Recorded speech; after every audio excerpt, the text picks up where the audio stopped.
Sometimes you run into a place and you say, you know, I guess I've always been kind of curious about it and never really spent much time thinking about it until someone points it out.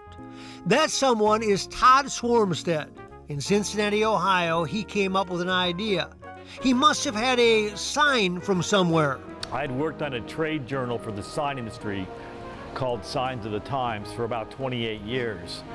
That magazine actually goes back to 1906, and my great-grandfather was the editor of the first issue.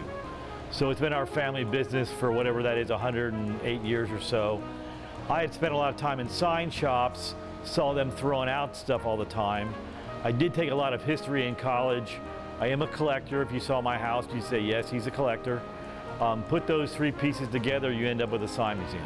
They've been acquired in many forms. As buildings are torn down, some will just offer them up. What I do is I leverage the heck out of my relationship with the sign industry. Sure. If they don't know me personally, they certainly are aware of the magazine. The magazine gets me in the doors of a lot of sign shops where other collectors are hounding them. They don't want to talk to them. They're kind of tired of, collectors coming to want to buy signs from them. We're not for profit, a 501c3, so a sign company knows if they give me a sign, I'm not going to flip it on eBay or sell it to American pickers, that I'm going to preserve it, display it. About 55% of our signs are purchased, about 45% are a donation, largely from sign companies, but often from the business. That unfortunate story of a family business that is closed down after 4 generations. One way to keep the business, the memory of the business alive, is to have the sign in the museum. Think about it. How many signs do you see in a day, in a lifetime?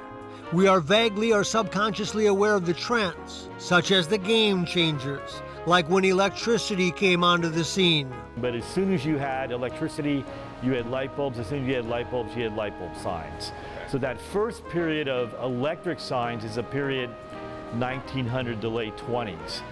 Neon wasn't introduced until the late 1920s, which is what I call the second period of electric signs. Neon, the heyday for neon was probably late 20s to late 50s, maybe into the earlier mid-1960s.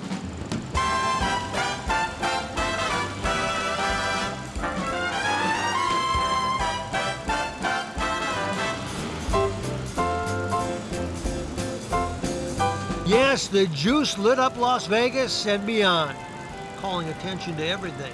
It popped out at the people. It meant a new chapter of creativity and an audience fascinated by the structure, the concept, yes, the awe factor. So I'm going to turn this on. You can't talk signs without taking a peek into the neon era, an intricate creation that is process-driven. You notice each time I make a bend, before I take it over to the table, I blow into the end of the tube. And the reason for that is when I bend this soft tube, it gets thin and kind of collapses, and I need to blow out so it has a nice diameter to it. So the diameter through the bend is consistent with the straight part of the tube. It is here they fill the orders with some fundamentals and some artistic concepts. I've got the mercury all distributed through there, and it still needs to warm up a little bit, but another 5 minutes or so, and they'll be nice even color, and we'll have a sign ready to go on the Hasty Tasty sign up in Dayton. The name of the game is to make it stand out, which takes us back to the classics. Yes, a trip down memory lane for many, like the McDonald's sign. But it's from 1963 from Huntsville, Alabama. If you look at the sign, it's got that little guy on top. His name's Speedy. And way before we had the concept of fast food as we know it today, McDonald's coined the phrase Speedy Service System, which you can read underneath the pink neon spelling McDonald's. So they created this little mascot, I guess, named Speedy. And if you look at him, he's a good example of what we call animated neon, where it looks like his arms are moving and his legs are moving. And remember the green sign that told you were welcome here? The brand created, it just feels good. When you bought a franchise, you got that iconic Holiday Inside sign, which was kind of that beacon in the night when Dad saw that sign off in the distance, or the salesman saw that sign.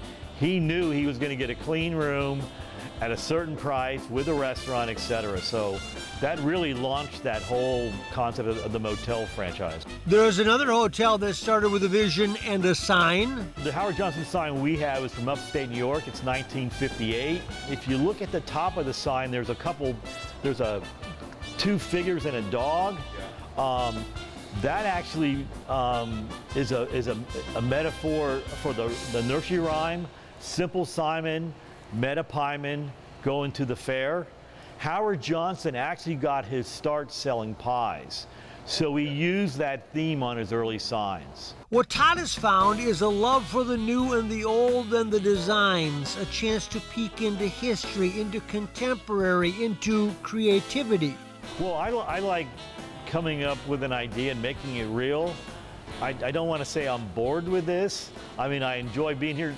What keeps me going is talking to the people who come here and enjoy it, and then being able to tell them some of the stories behind the signs that really couldn't be part of the guided tour, or the guided tour would be 4 or 5 hours. It takes you back and reminds you how powerful the images have been, how they shape the way you think.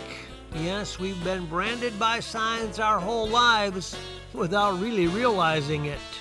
If you think about all the different types of advertising, it's here today, gone tomorrow. If you think about a sign's out there 24/7. A neon sign, if maintained, lasts 30, 40 years. So when we think about advertising, we talk about cost per 1,000 impressions. Signs are the most inexpensive form of advertising because they're working 24/7. Life to the Max is brought to you by Life Touch, photography for a lifetime.